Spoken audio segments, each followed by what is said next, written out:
జగన్కి హోదా ఇవ్వడం అసాధ్యం, ఇవ్వరు. ఎందుకంటే నాకున్న అవగాహన మేరకు అయితే కోర్టు కూడా ఎక్కువ జోక్యం చేసుకోదు. ఇప్పుడు కార్యదర్శులకి నోటీసులు ఇచ్చారు, కార్యదర్శులు చెప్తారు స్పీకర్ నిర్ణయం మేమేం చేయలేమని చెప్పేసి. చట్ట ప్రకారం అయితే మాకు సంబంధం లేదది స్పీకర్ అంటారు. స్పీకర్కి నోటీసులు ఈయనని చెప్పింది కోర్టు. ఎందుకని? స్పీకర్ విధుల్లో జోక్యం చేసుకోవడం అని. ఇప్పుడు ఈ రెండు చూసిన తర్వాత ఏమన్నా ఇస్తే ఇవ్వాలి. స్పీకర్ లేదా కార్యదర్శి చెప్తారు కాబట్టి స్పీకర్ నిర్ణయం తీసుకుంటారు, మాకు సంబంధం లేదని రేపు కోర్టు చెప్పచ్చు. లేదా స్పీకర్ని అడిగితే స్పీకర్ కూడా చెప్పచ్చు భారతదేశ వ్యాప్తంగా ఈ సిస్టమ్ ఉంది కాబట్టి మేము హోదాని ఇవ్వదలుచుకోలేదు అని చెప్పి. అప్పుడు ఇంకా కోర్టు ఏం చేయగలుగుతుంది? హైకోర్టు ఏం చేయగలుగుతుంది? సుప్రీంకోర్టు ఏం చేయగలుగుతుంది?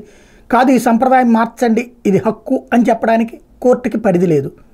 ఒకవేళ కోర్టు ఆదేశించినా అమలు చేయాల్సినటువంటి బాధ్యత అసెంబ్లీకి లేదు. ఎందుకంటే స్పీకర్ విచక్షణాధికారాలు విశేషంగా ఉంటాయి కాబట్టి.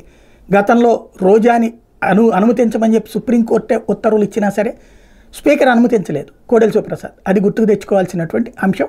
కాబట్టి జగన్ ఆశపడేది సాధ్యం కాకపోవచ్చు.